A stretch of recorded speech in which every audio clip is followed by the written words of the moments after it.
श्री अभिमन्यु दास जी के लिए एक बार और तालियां हो जाए।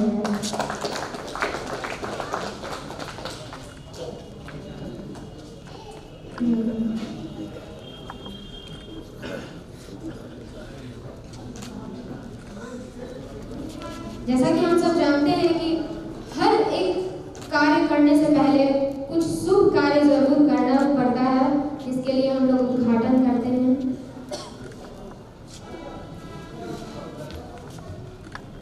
तो मैं अपने सबको नए साल की हार्दिक शुभकामनाएं। उसके बाद हमारे एहसास रखने के जो कलाकार हैं और निर्देशक कुमार मानस, उनको भी नववर्ष की हार्दिक शुभकामनाएं। हमारे मंच पर अतिथि सब बैठे हैं, उन सबों को भी नववर्ष की हार्दिक शुभकामनाएं। और एक बात और कहना चाहूँगा, जो हमारे एहसास कृति की जितने भी कलाकार जो मंच पर होंगे और जो मंच के बने होंगे, उन सबों को भी नववर्ष की हार्दिक शुभकामनाएं। एक बात कहना चाहूँगा कि हमारे निर्देशक महोदय कुमार मानव के बारे कि ये नाटक को खड़ा करने में बहुत सारी परेशानियाँ और समस्याएं आई। पहले तो नाटक चयन कर लेंगे, ठीक है भाई, चयन हो गया। अब इसके लिए महिला कलाकार आजकल बहुत कम है। पहले कोई बात नहीं थी, अब महिला कलाकार खोजना है, वो बेचारे किसी तरह से मशक्कत करके वो महिला कलाकार खोल देंगे, ठीक है।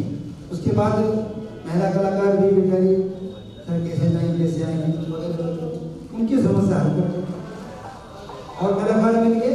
उसके बाद और जो कलाकार हैं, सर आप स्थान का चयन करिए, कैसे होगा, अभ्यास कैसे होगा, उसकी समस्या खत्म हो जाती है। फिर उनका भी किस तरह समाधान कर लेते हैं। यानी समस्या पर समस्या, सारे समस्याओं को देखते हुए नाटक को खड़ा करके आप लोगों के रूबरू करते हैं। तो मैंने कहा ऐसा क्यों हो रहा है, तो मानो कि हमसे कहे कि फलक को जिद है जहाँ बिजलियाँ गिराने की, फलक को जिद है जहाँ बिजलियाँ गिराने की, तमन्ना हम भी रखते हैं वही आशियाँ बनाने की। तो हमारे ऐसे निर्देशक हैं और उन्होंने कई बार अच्छे प्रस्तुत किए हैं। और यहाँ नहीं, यहाँ तो होते रहता है कि कई प्रतियोगिताओं में भाग लिए हैं, क्योंकि ठीक इसके साथ साथ नुक्कड़ नाटकों में भी काफ़ी योगदान रहा। और जन्म अन्य जितनी भी है जनता है, उनमें इनकी सारी बातें एक संवाद के रूप में जाता है। और हम मानव जी को एक बार फिर से धन्यवाद देना चाहेंगे, उनके सहकर्मियों को धन्यवाद देना चाहेंगे, कलाकारों को देना चाहेंगे धन्यवाद, जो मंच के परे होंगे या मंच पर होंगे, तो उनको धन्यवाद देते हैं। आइए हम लोग, लगता है कि ठंडा का मौसम, जल्दी प्रोग्राम शुरू हो, बस इसी शब्दों के साथ मैं विदा लेता हूँ। धन्यवाद, शुक्रिया। तो इसके बाद मैं चाहूंगी श्री प्रमोद कुमार सिंह जी मुख्य अतिथि। सबसे पहले कुमार मानव जी को धन्यवाद देते हैं और उनका अभिनंदन करते हैं। यहाँ उपस्थित श्रीमान श्री अभिमन्यु दास जी निगरानी विभाग के अवर सचिव साहब हैं, और श्रीमान अता करीम साहब जी, श्रीमान मोहन राव जी, कुमार सिंह जी, जो भी इस मंच संचालन में आए हैं, उनका हम हार्दिक स्वागत करते हैं और शुभकामनाएं देते हैं। यहाँ उपस्थित सारे दर्शकों का भी हमारी तरफ से बहुत बहुत धन्यवाद और शुभकामना।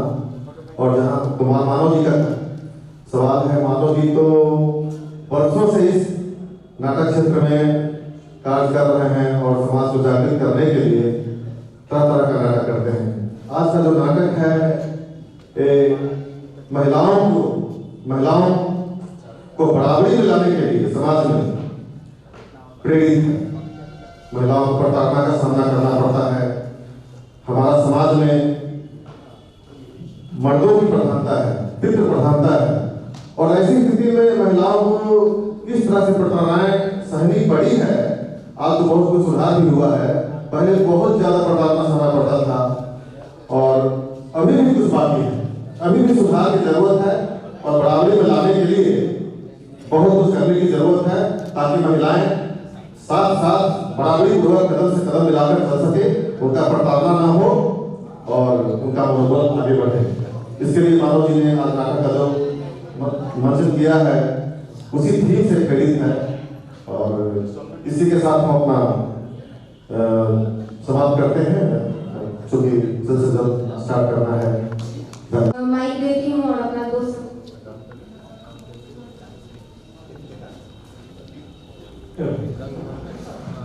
उपस्थित हम आपको मेरा बहुत बहुत अभिनंदन और स्वागत है और सभी लोगों को मैं समर्थन करता हूँ संस्था के लिए। 7 बजने ही वाले चुके हैं तो ज़्यादा बोलने की जरूरत नहीं है।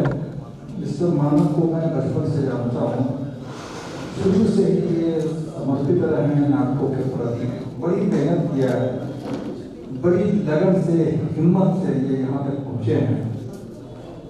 बहुत नज़दीकियाँ रही हैं उनसे, उनके परिवार से, उनके दादाजी से। उनके बाबूजी भी बहुत ही अच्छे कर्मी रहे हैं, अभी बेचारे ऑन गेट हैं। मैं यदा कदा इनके इस रिहर्सल में जाया भी करता था, हमें तो बहुत अच्छा लगा। उम्मीद है कि नाटक पूरी तरह सफल होगा। इनकी हिम्मत, इनकी लगन के नाम पर मैं एक शेर गाना चाहूँगा कि दुआ कीजिए कि सलामत रहे इनकी हिम्मत, मानव की हिम्मत। दुआ कीजिए कि सलामत रहे इनकी हिम्मत, कि ये एक चिराग दिया, ये एक चिराग कई आंधियों पर भारी है।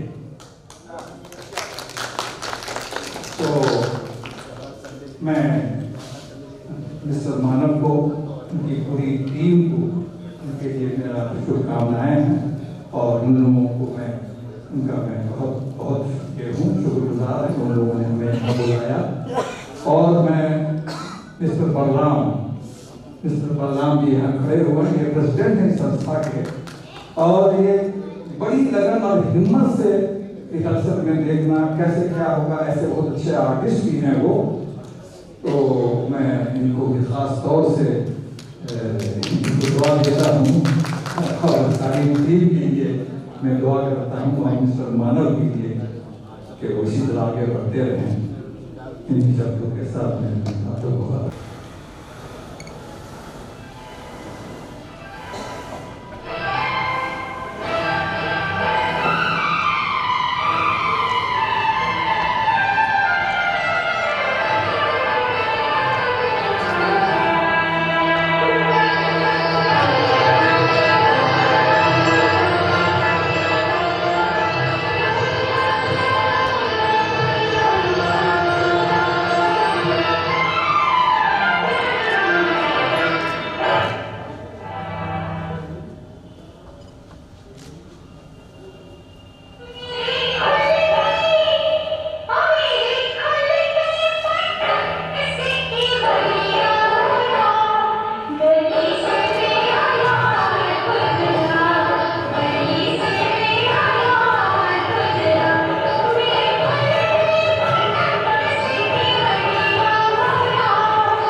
देखो तो मुकम्मल है, वरना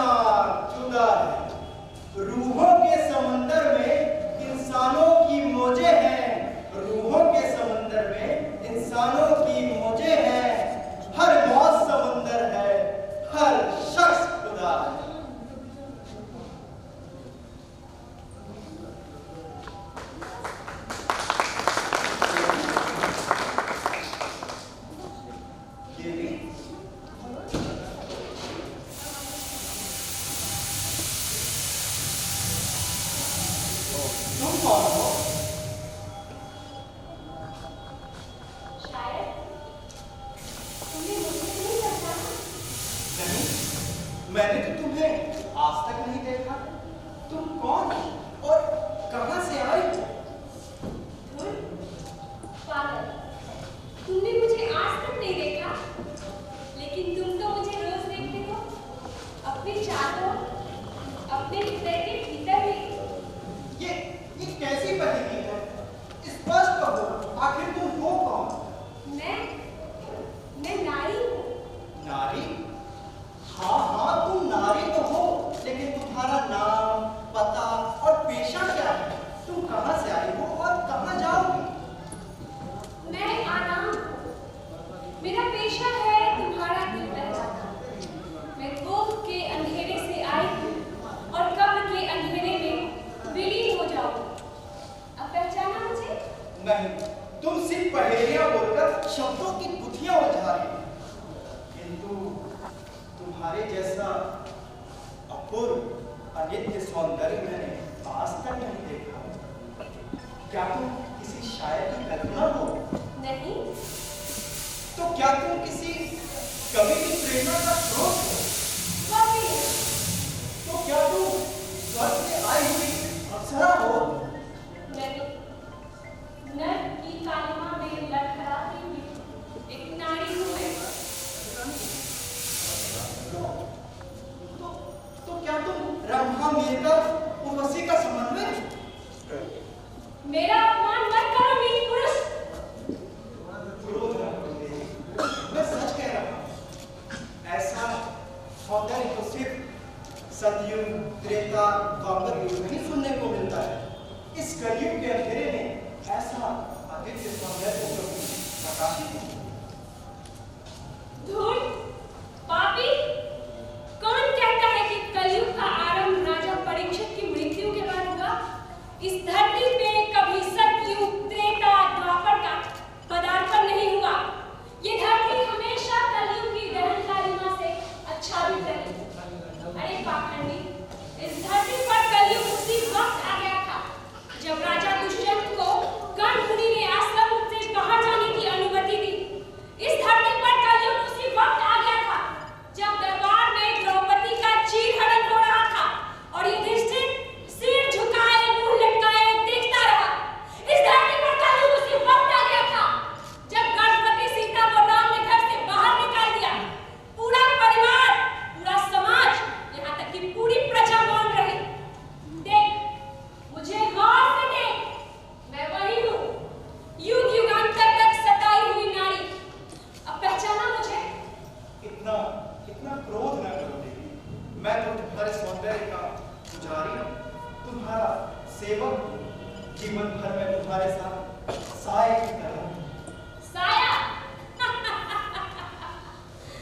तुम हमेशा साया ही रहोगे। तुमने देखा है ना, जब जब प्रभात की कोमल किरणें धरती को चूमती है तो साए लंबे नजर आते हैं, और जब दोपहर का प्रचंड सूर्य आसमान के शिखर पे चढ़ता है तो साए छोटे होकर समाप्त हो जाते हैं, और जब सूर्य पश्चिम की शयन कक्ष में प्रवेश करता है तो साए पुनः लंबे होकर रात्रि की कालिमा में खो जाते हैं। उनका अपना कोई अस्तित्व नहीं होता, कोई प्रकाश नहीं होता। वो दूसरों के प्रयास से बनते और मिटते रहते हैं। वो कभी भी धरती पे सीना तान के खड़े नहीं होते, हमेशा धरती से चिपके हुए रेंगते रहते हैं। मैं तो एक निर्दोष इंसान, तुम्हारे हुस्न का गुलाम। गुलाम? तुम हमेशा गुलाम ही रहोगे। तुमने मुझे अब तक नहीं पहचाना? तो ठीक है, आओ मेरे साथ, मैं तुम्हें बताती हूँ कि मैं कौन हूँ और तुम कौन हो। आओ।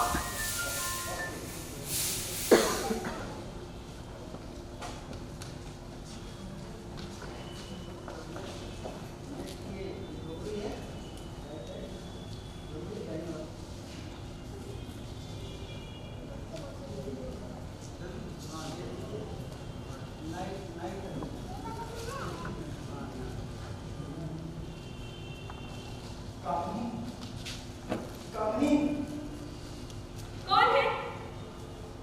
मैं हूँ विजय। विजय? विजय, तुम यहाँ क्यों आए हो?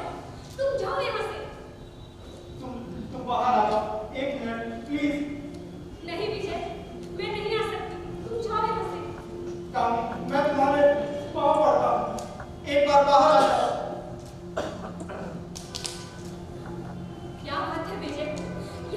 आए हो।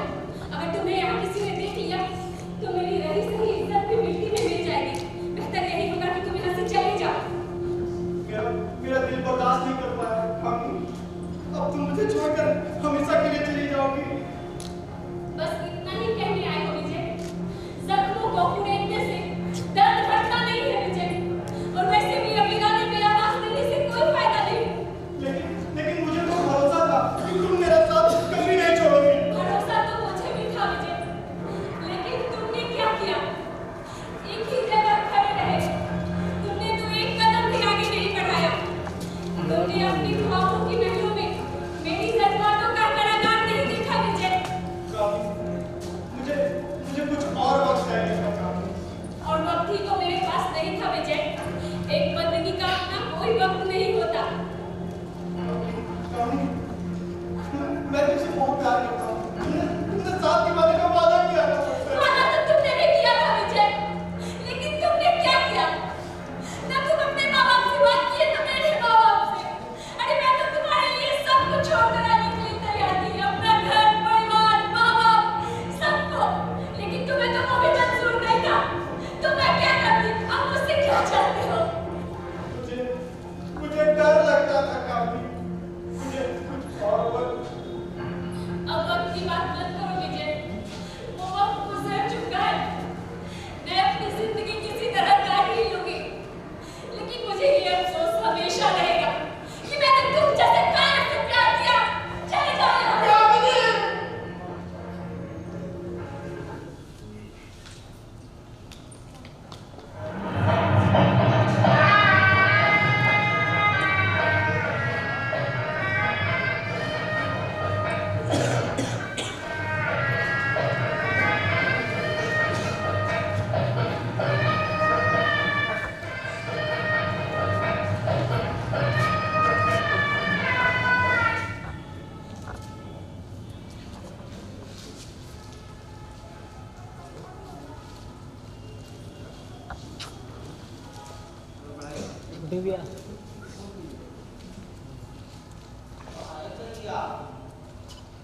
ये तो सो रही नहीं।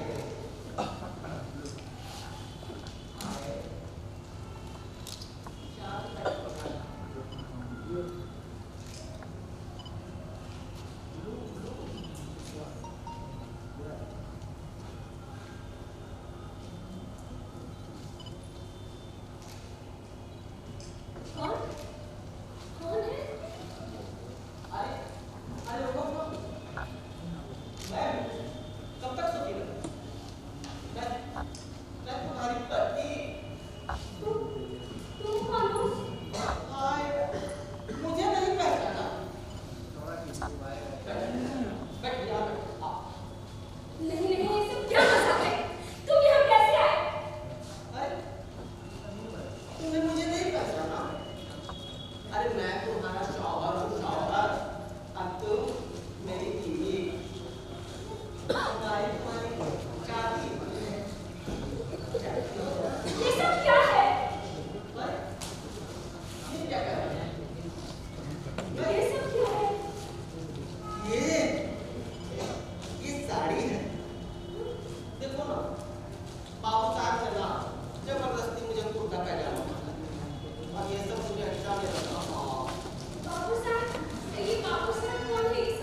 दौलत की कोई कमी नहीं। हे भगवान, मैं तो शादी से पहले ही विधवा हो गई। मुझे मेरा विधवा जीवन जीने के लिए अकेला छोड़ दीजिए। क्या मैं खराब करके मुझे माफ कीजिए। छोकरे, तेरे जैसी ये लंबी चौड़ी बातें हैं ना, अरे बहुत सुनी है। अब तुम जैसे हो कि मैं लकड़े बहुत अच्छी तरह से जानता हूँ। सीधी सीधी बात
अरे प्रातः काल की पुण्य बेला में निराश्रय को आश्रय देना तो परम पुण्य कर्तव्य है।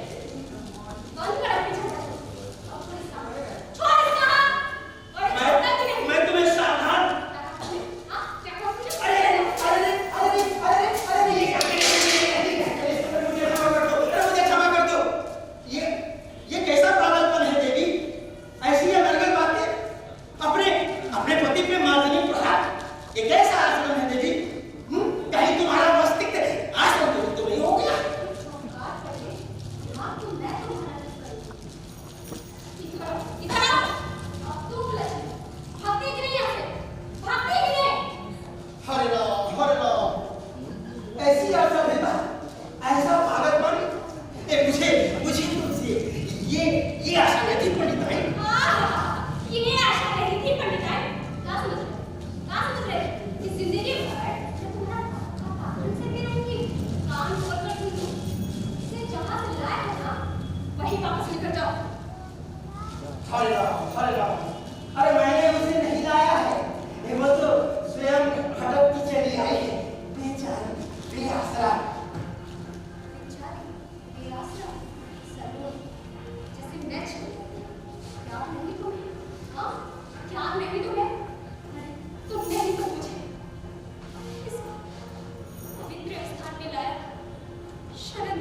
लेकिन मैं बन गई तुम्हारी सेवा करने वाली दासी।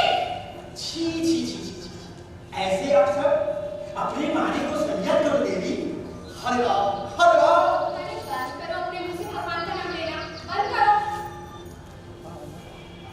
यार बेसहारा औरत कितनों को बर्बाद, कितनों को वेश्या बनाओगे। मैंने तुमसे कई बार मांगा तुम सुधरने वाले हो। एक बार मेरी अच्छी से सुनो। अब मैं तुम्हारा नाम पोल का दोष पूरी दुनिया के सामने खोल के रखूं और तुम्हारी हड्डी तस्वीर तोड़ के रखूंगी। छी मैंने किसी पर बात किया है? वो सब तो देव दासियां हैं, देव दासियां, और उनके लिए ऐसे अशिष्ट शब्द का व्यवहार न करो देवी। हाँ लेकिन तुम्हारे और तुम्हारे साथियों का इज्जत ग्रहण करने वाली दासियां जरूर है ना पंडित? श्रीमती तुम मर्यादा का उल्लंघन और अपने अधिकारों का अतिक्रमण कर रही हो, ये कदापि सहन नहीं होगा। तुमने आज तक कर्मकांडी बेलाचार महापंडित दयाशंकर की करुणा और दया का अनुभव किया है।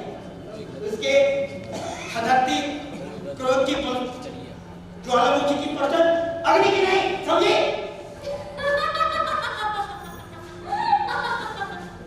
पंडित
हम तो साले को खोज ही रहे हैं।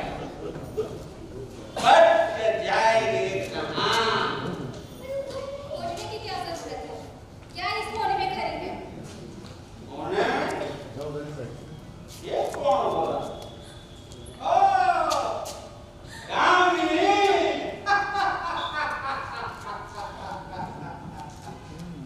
तो तुम यहाँ हो? जाने मन, आखिर तुम मिल गए।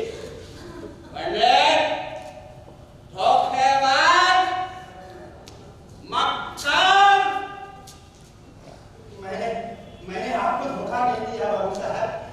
ये तो बेचारी बेसहारा है, भगवान की शरण में है। भगवान की शरण में या तुम बड़ी सेज पे?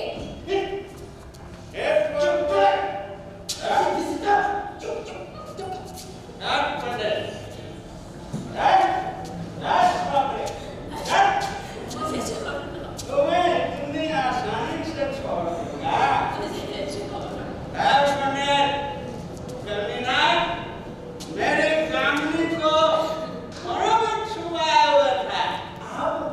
आप इस बाला से परिचित हैं बाबू साहब? बाला?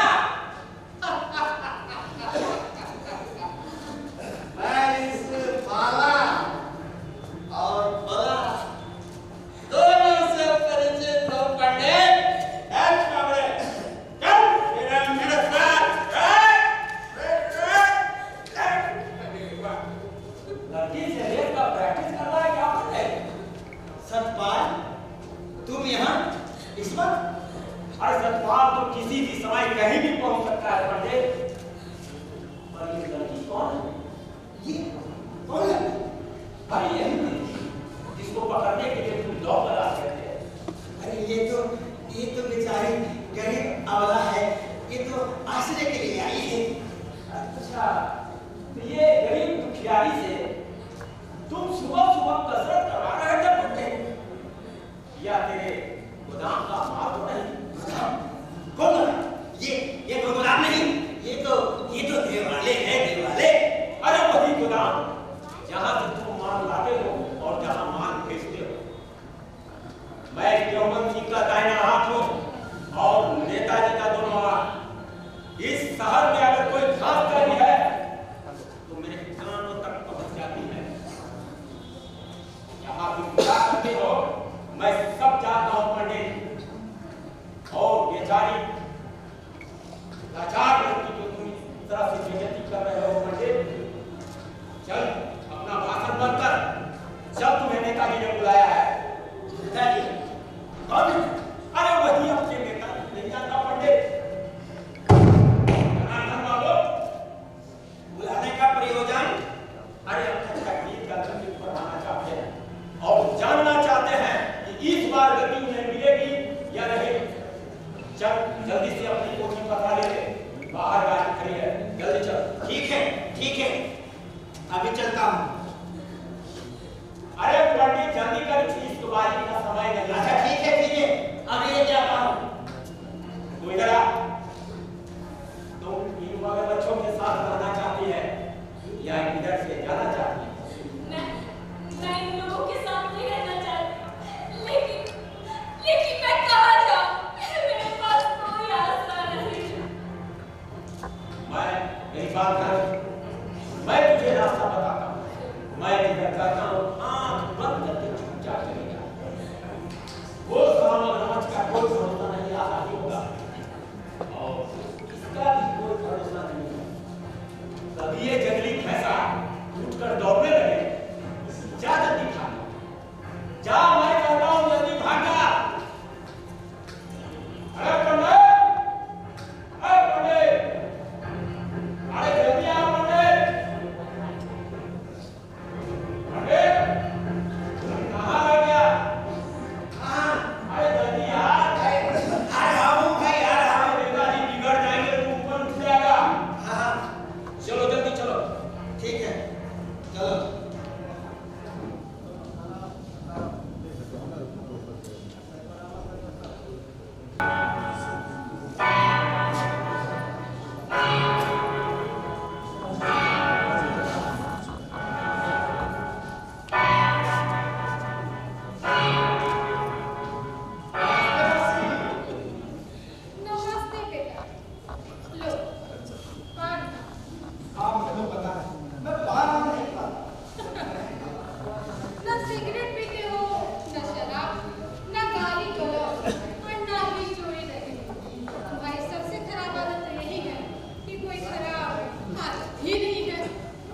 आपकी तो मजाक करने की आदत ही नहीं है।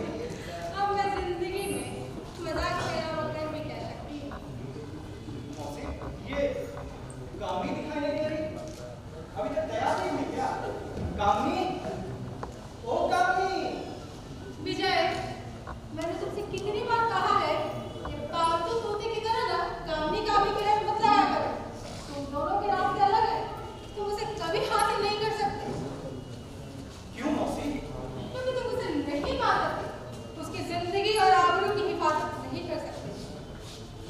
क्यों नहीं कर सकता मौसी? क्योंकि तुम उसके लायक ही नहीं। उसे पाने के लिए रबड़ की तरह मुलायम जिस्म, कड़क दिल और सख्त बाजू होना चाहिए, जो तुम्हारे पास नहीं है। भेड़िए कामनी का क्या हाल करेंगे तुम जानते हो, और ये गरिंदे ना तुम्हें मार देंगे।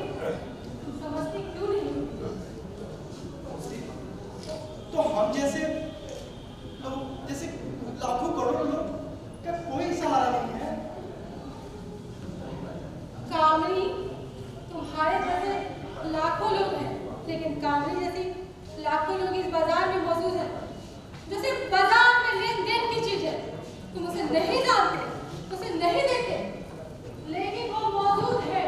तुम उसके लिए कुछ नहीं कर सकते।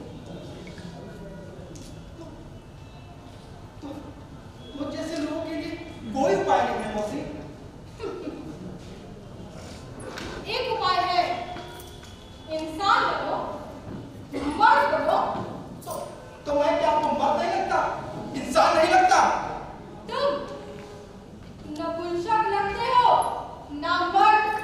तुम जैसे नामर्दों के चलते इनके पैरों में घुंघरू की जंजीर बन जाती है।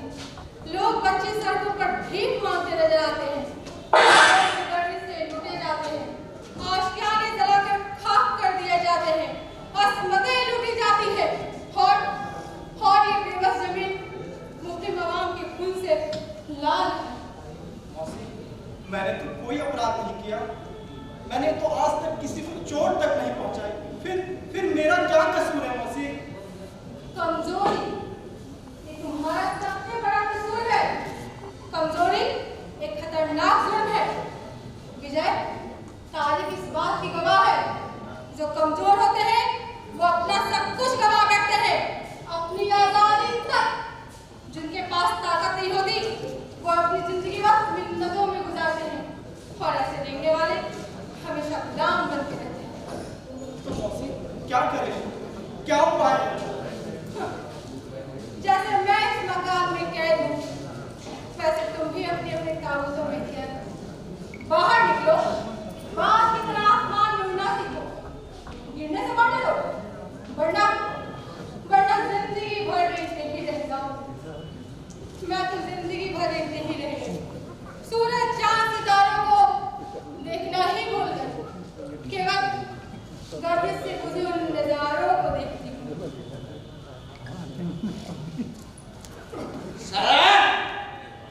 देखकर नहीं चलता। तुम्हें चोट कभी लगी? नहीं मौसी। बहुत दिनों बाद अपनी बहन मानी है। चलिए, खिदमत में क्या पेश करूं? श्यामा भाई, इस बाजार में कितने लाश गिराए हैं मालूम है? तौबा तौबा, इस गाने बजाने की महफिल में ऐसी खतरनाक चीजों का क्या नाम गुस्सा है?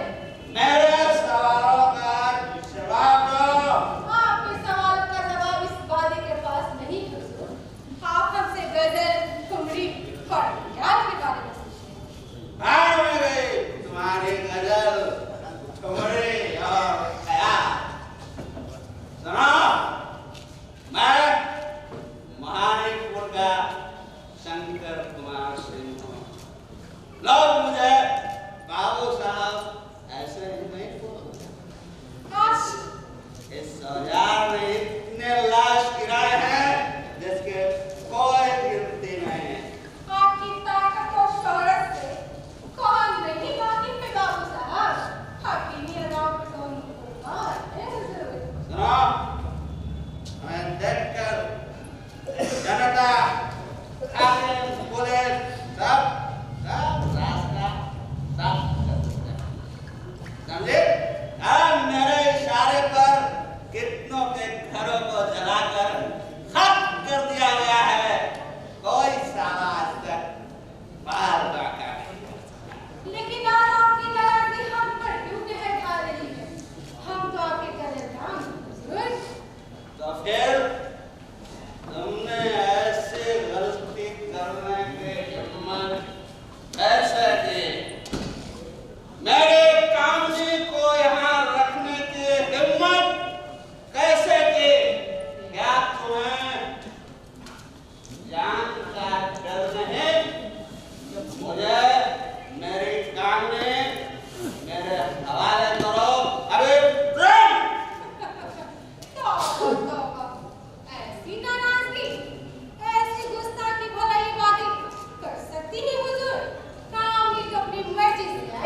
आइए पंडित जी, आइए। नमस्कार। आप प्रणाम बताइए। प्रणाम। ठीक है कैसे हैं? महाराज पंडित खुश रहिए यजमान। ओम शिव शिव शिव शिव शिव। हमारी खुशनसीबी जो आप आए बैठे तशरीफ करिए। कैसी हो? बस गुजर बसर हो रही है, लेकिन आपने तो हमें बुला ही दिया गरीब। अरे क्या करूं, दिन रात जनता की सेवा में लगा है, फुर्सत ही नहीं मिली। आज थोड़ा वक्त मिला तो सोचा कि रिलैक्स। बैठिए तशरीफ करिए। आइए बाबू साहब, आइए। बैठिए।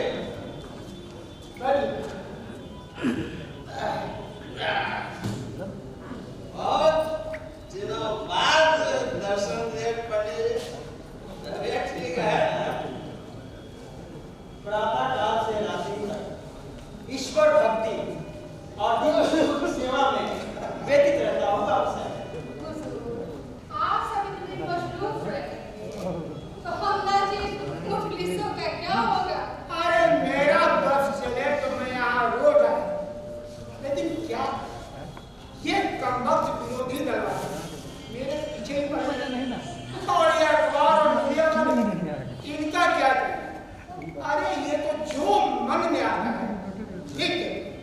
हम आपके शुक्रगुजार हैं हुजूर। कभी इस बात को कीमत का मामला है। अरे हमारे रहते तुम्हें चिंता करने की कोई जरूरत नहीं, हमारा नहीं।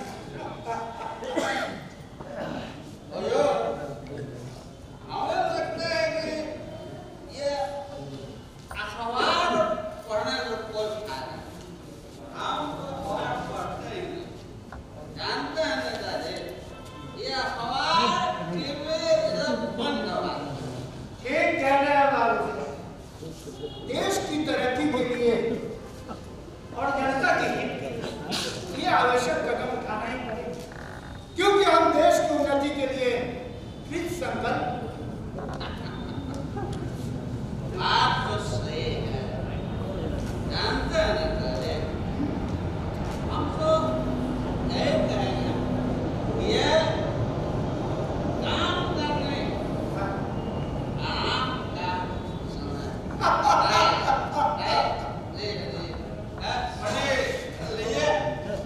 राम नाम लेते लेते जरा दर कीजिए, प्रसाद पाइए।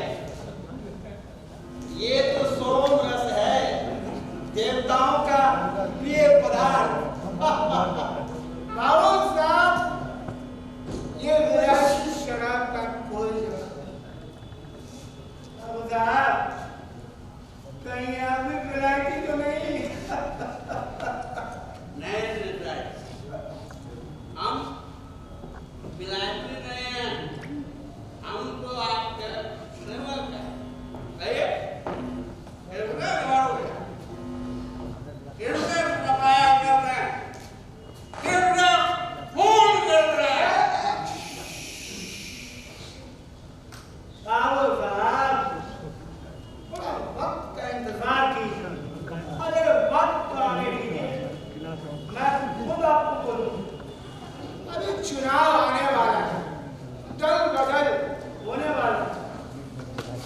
इस निरक्षराओं में राजनीति नहीं होगी। अभी तो संगीत, नृत्य, सुड़ा और सौंदर्य का रस प्रवाहित होना चाहिए। एक का पंडित तूने, अरे मैं क्या करूं? जनता के दुख दर्द में इतना व्यस्त है कि अगली काम है बोल रहा सोमा, कामनी को बुलाओ।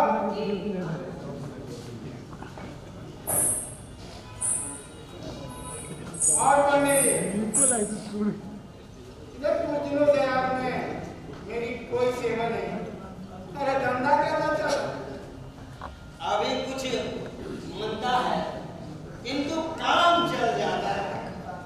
और ये पंडितवा बड़े भाग है।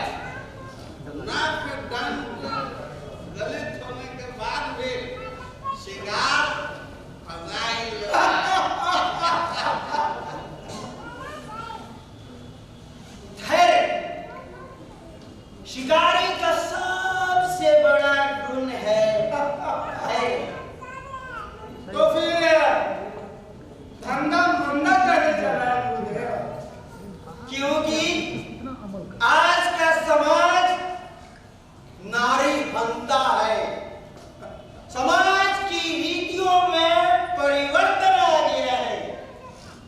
पहले कुलक्षणी समझी जाने वाली वनिताओं को घर से निष्कासित कर देते थे, किंतु आज ये लोग इतने अधम हो गए हैं कि उसे किरासन में डाल के चला देते हैं।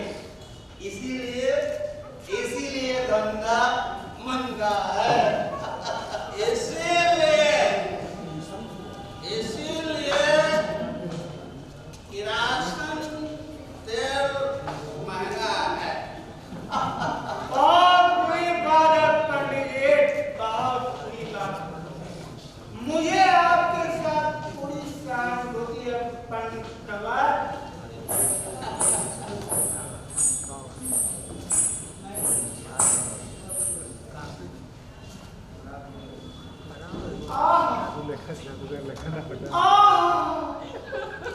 क्या खूबसूरती है, सौंदर्य का फव्वारा।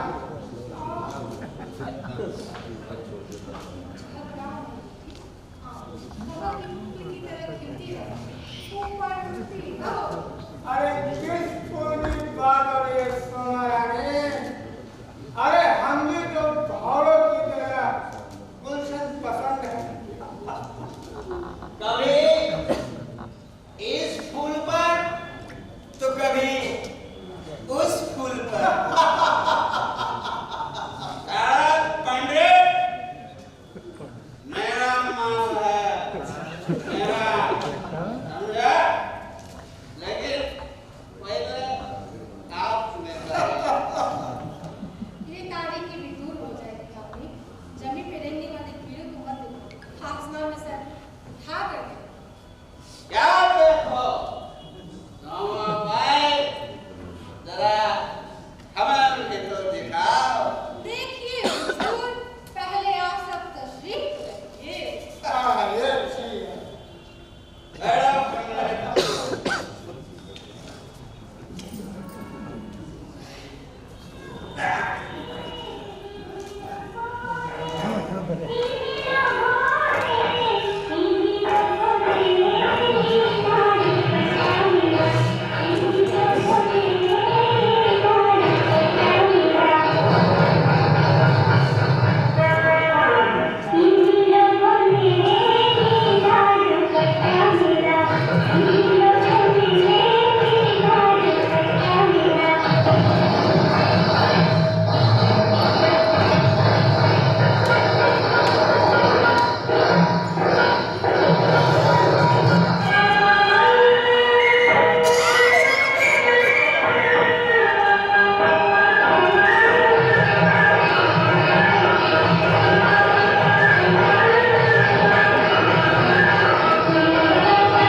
इस शहर में है? हाँ, इस शहर में है। उसने बुलाया है? हाँ भाई, हाँ, उसने क्या तीनों को बुलाया है? हाँ, चलो।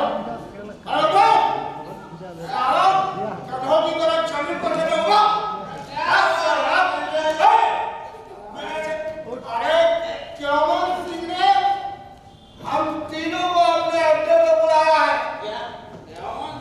हाँ, वो जेल से भाग गया है। भाग गया है। चलो। अरे ठीक है।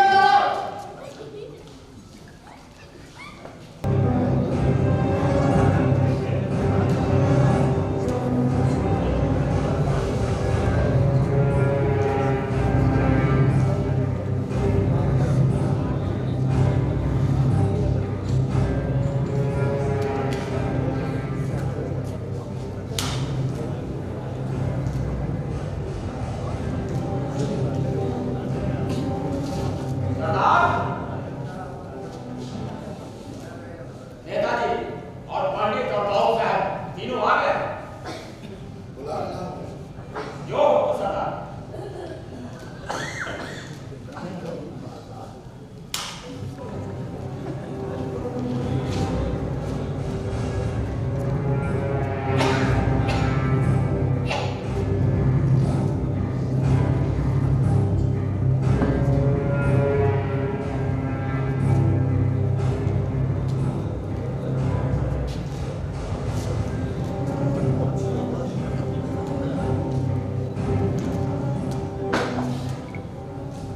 मेरे बचपन का नाम मोहन सिंह था। मैंने इसे बदलकर यौमन सिंह कर दिया। जानते हो क्यों? क्योंकि मेरा ऐसा कोई भी जिंदा नहीं बचता है। मेरे पैदा होते ही मेरी मां चल बसी। मेरा बाप जेल चला गया। उसकी आधी जिंदगी जेल में। बचपन में लोग मुझे चोर की औलाद कहते थे। मैंने भी कसम खाई कि मैं मामूली चोर नहीं बनूंगा, चोरों का बादशाह बनूंगा और अपने बाप की तरह जिंदगी जेल में नहीं बिताऊंगा। इसीलिए मैं जेल तोड़कर भागा। और तुम तीनों को क्या कि यौमन सिंह जेल की कार कोठरी में ही दम तोड़ देगा? और हम साधो बादशाह जेलों में नहीं महलों में रहते हैं। यौमन सिंह आजाद था, आजाद है, आजाद रहेगा।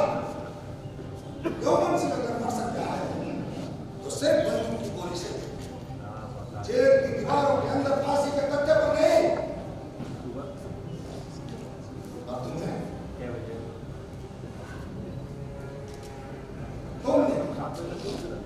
सारे अपने अफसर कुत्तों को भेजकर मुझे अरेस्ट करवा दिया। मेरी बर्फ की फैक्ट्री बंद करवा दी। मेरा होटल से करवा दिया। मेरा सारा धंधा चौपट कर दिया। तुम्हें क्या लगा? यौमन सिंह की कहानी खत्म और तुम तीनों मौज करोगे? हमारे हाथ देश विदेश तक फैले हैं। तुम्हें मेरी ताकत का अंदाजा नहीं है नेता। उसमें मेरा कोई दोष नहीं। मैं खुद ही बहुत दुखी और चिंतित था। यकीन ना हो तो इन दोनों से पूछ लीजिए। हाँ हाँ, हम लोग बहुत चिंतित हैं, हम बहुत चिंतित हैं। और इस रेड में भी मेरा कोई हाथ नहीं। मैंने इस रेड को रोकने की बहुत कोशिश की, लेकिन क्या करते दोनों भाई, मैं मजबूर था। मालूम है, इसीलिए अभी तक तुम तीनों जिंदा हो। नहीं तो पानी में तैर रहे मेरे मछलियों के खुराक बन चुके हो। पर एक बात है, तुमने पूरी कोशिश नहीं नहीं, हम तुम्हारी मजबूरी को माफ नहीं कर सकते। अरे मैंने पूरी कोशिश की, कसम से। जो मजबूरी का नाम अपनी जुबान पर लाते हैं, हम उनकी जुबान हमेशा के लिए बंद कर देते हैं नेता। भूल गया वो दिन, भूल गया जब तू चंद रुपयों के लिए बनिए की दुकान पर अनाज तोड़ने का काम करता और उसी के दुकान के गले से रुपये चुराकर भागने के जुर्म में पुलिस तुझे मार मारकर अधमरा कर दी थी। अरे अब इन सब बातों को दोहराने से क्या फायदा है भाई? मैं वादा करता हूँ। मेरी वजह से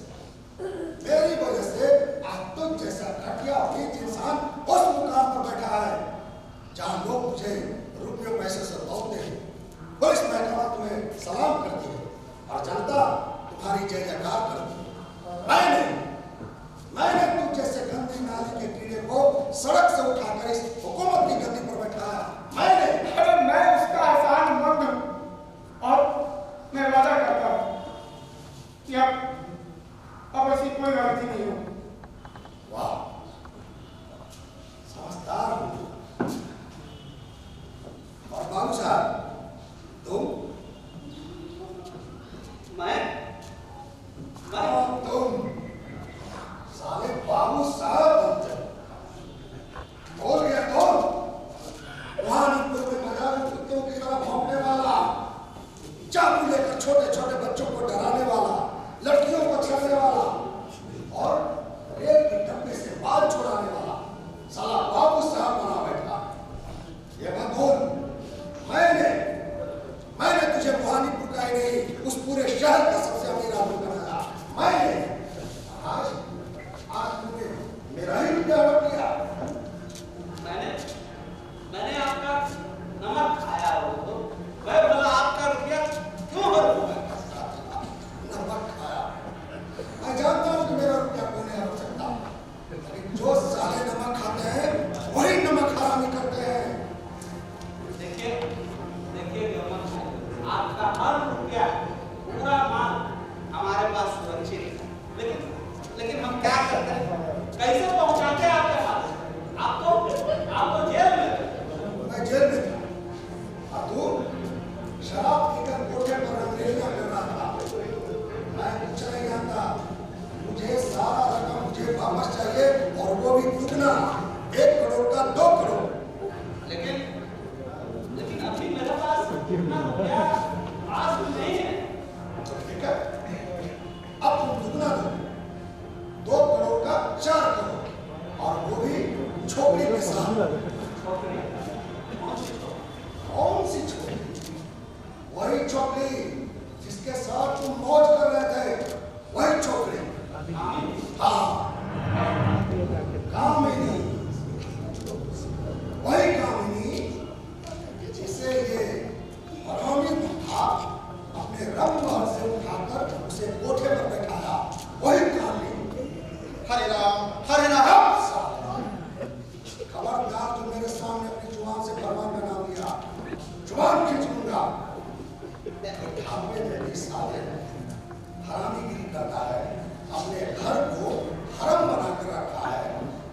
क्षमा कर, गलती हो गई, वो तो बेचारी साहब। सच बोल रहा सच बोल रहा। जो अपनी माँ के पेट से ही झूठ बोलकर सीख कर आया हो, वो क्या सच बोलेगा? सुन, मैं कुछ नहीं जानता, मुझे तेरे गुलाम से 50 लाख है और वो भी 5 दिन के अंदर। 50 लाख? इतने कम समय में बहुत कठिनाई होगी। कठिनाई होगी? हरामजादे, मुझे भी तुझे इस मंदिर का महल बनाने में बहुत कठिनाइयों का सामना करना पड़ा। न जाने कितनों को हथियाया, कितने पुलिस महकमों को रुपये खिलाए, कितने लोगों का सिर धड़ से अलग किया। मुझे भी कठिनाई, तब जाके तू इस मंदिर का महल बना। अगर तुझे कठिनाई है तो मुझे तेरे सिर को धड़ से अलग करने में कोई कठिनाई नहीं। और अब क्या बोलता? ठीक है, इंतजाम हो जाएगा। तो ठीक है, कल रात के पर उस छोकरी क्या कामिनी, उस कामिनी के साथ तीनों आओगे कल रात। क्या समझे? समझ गया। चलेगा?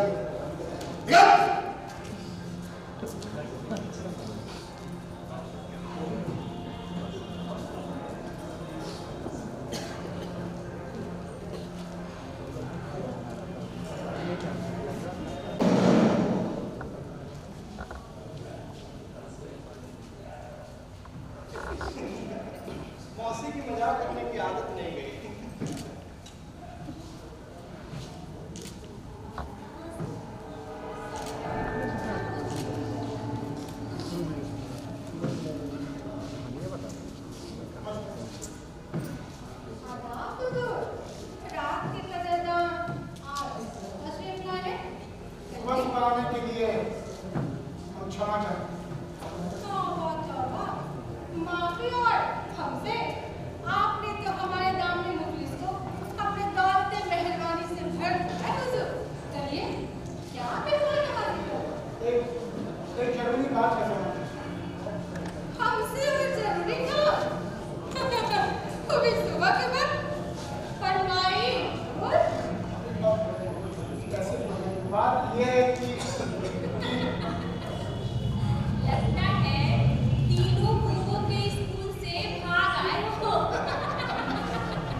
गवर्नमेंट से क्या कर दो। क्या? हाँ गवर्नमेंट से क्या कर? हम लोग एडवांस करने के लिए तैयार हैं। नहीं, कामनी वहाँ नहीं जाएगी। अरे सोमा बाबू साहब रुपया देने के लिए कह रहे हैं। बोलो कितना रुपया चाहिए? वो जेल से निकला हुआ अपराधी है, पुलिस उसके पीछे पड़ी है। हमें ऐसा काम ना चाहिए ना ऐसा रुपया। अरे पुलिस की चिंता तुम मत करो, मैं खुद वहाँ मौजूद रहूँ। नेताजी वो इंसान नहीं, हैवान है हैवान। कामनी वहाँ गए तो कभी वापस नहीं आएगी। वो जिस्मों की खरीद फरोख्त करता है। तुम इसके लिए इतना करो, कामनी मेरे साथ ही जाएगी और मेरे साथ ही आ जाएगी। इस बात के लिए तुम इतना करो। नहीं, कामनी वहाँ कतई नहीं जाएगी। अरे काम नहीं जाने का अंजाम तुम जानती हो सोमा भाई। गवर्नमेंट सिंह इतना खूंखार आदमी है, इतना खूंखार आदमी है कि वो कामनी सहित तुम्हें भी और पूरे कोठे को उठा कर ले जाए। फिर क्या करोगे? और उसे आप ठीक कह रहे हैं। सोमा तुम गवर्नमेंट सिंह को नहीं जानती इसलिए अच्छा है। मैं तुम्हें चेतावनी दे रहा हूँ, इस बात को मान लो, नहीं तो तुम्हारे लिए अच्छा नहीं है। इसकी कोई गारंटी नहीं है नेताजी कि कामनी वहाँ जाएगी तो वापस ही आएगी। मैंने सैकड़ों लड़कियों की किस्मत को शैतान के हाथों गर्भ होते देखा है। एक सप्ताह के अंदर वो किसी सेक के हरम में पाई जाएगी। जो मुझ पर गुजरी है मैं सह लूंगी, लेकिन मेरे जीते जी कामनी वहाँ नहीं जाएगी। अरे मैंने कहा ना कि कामनी को कुछ नहीं होगा, वो मेरे साथ जाएगी और मैं उसे सही सलामत यहाँ पर पहुँचा दूंगा। तुम इस बात के लिए एकदम इत्मीनान रखो। नहीं नेताजी, कामनी वहाँ जाएगी तो कभी वापस नहीं आएगी। अरे क्यों अपनी जान की दुश्मन बनी हुई हो सोमा? हम तो रोज ही पढ़ते हैं नेताजी, एक बार और पढ़ लेंगे, लेकिन मेरे जीते जी कामनी गवर्नमेंट से के बाद में नहीं जाएगी। मैं जाऊंगी। कामनी ये तुम क्या कर रही हो कामनी? ठीक कह रहे हो, मैं जाऊंगी, तुम चुप रहो। कामनी वो इंसान नहीं शैतान है। तुम सब कुछ जानते हो, वहाँ क्यों जाना चाहती हो? क्योंकि मैं रोज रोज मर के थक चुकी हूँ। अब कुछ दिन जिंदगी को जीना चाहती हूँ। आज तक उसके दरवाजे से कोई लड़के वापस नहीं आए। कामनी मौसी, बिके हुए को बिकने का क्या डर? मैं वापस जरूर आऊंगी, जिंदा या मुर्दा। कामनी ठीक कहती है, इसे कुछ नहीं होगा, ये जरूर जाएगी। इसके वहां लौटने का कोई उपाय नहीं है नेताजी, आप झूठ कह रहे हैं। नहीं ये उपाय है। क्या उपाय है? उपाय है ये क्या है? ये क्या है? ये शहर की शीशी। शहर की शीशी? क्या शीशी में जहर है? ये जहर की शीशी इस बात के कारण ही है कि कामिनी वहां से जिंदा वापस आप स्पष्ट कहिए बाबू साहब। स्पष्ट करता है। कामिनी जैसे कि गवर्नमेंट से 2-3 पैक ले लेगा तो उसके प्याले में ये जहर मिला, एक घूंट पीने के बाद वो दूसरा घूंट नहीं पी पाएगा और किस्सा खत्म। नहीं खेल खत्म। नहीं नहीं, कामनी ऐसा काम कभी नहीं करेगी। ये हत्या है बाबू साहब। मौत एक हत्या तो होनी ही है, चाहे कामनी की या गवर्नमेंट की। तुम किसकी मौत चाहते हो? तो ये काम आप ही क्यों नहीं कर लेते? अरे मर चलाक, अगर मैं ये काम कर सकता तो मैं कब का कर दिया होता, लेकिन ये काम सिर्फ और सिर्फ कामनी कर सकती है, क्योंकि कामनी के पास ही मौका है। मैं तैयार हूँ। ये जहर किसी की मौत है तो मेरी जिंदगी। तुम बहुत समझदार हो कामनी, तुम अपने साथ साथ औरों की भी उठाई। ये लो एडवांस और ये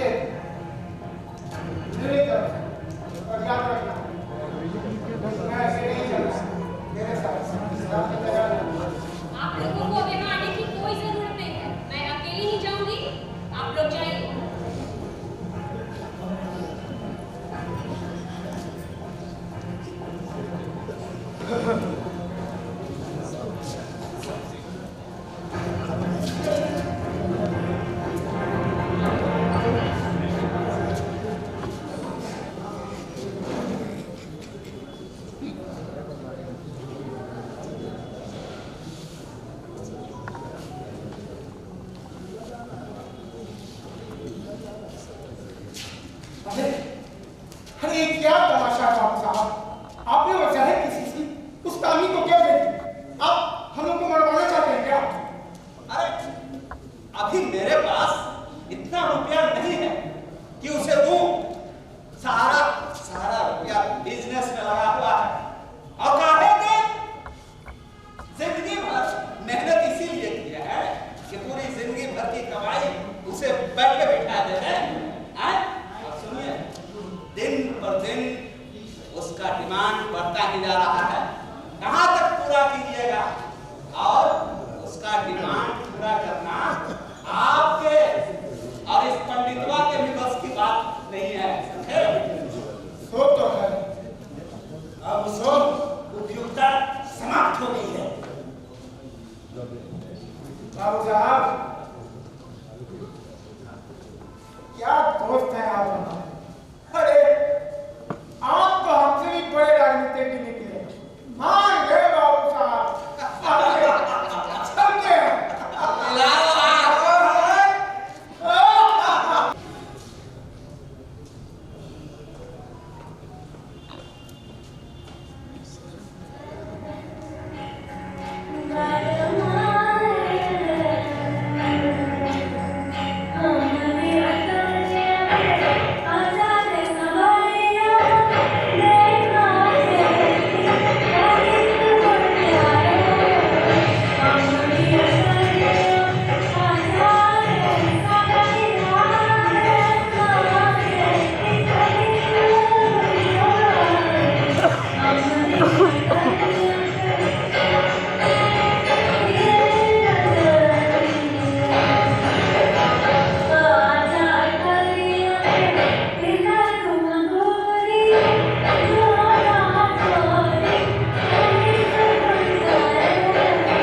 पंडित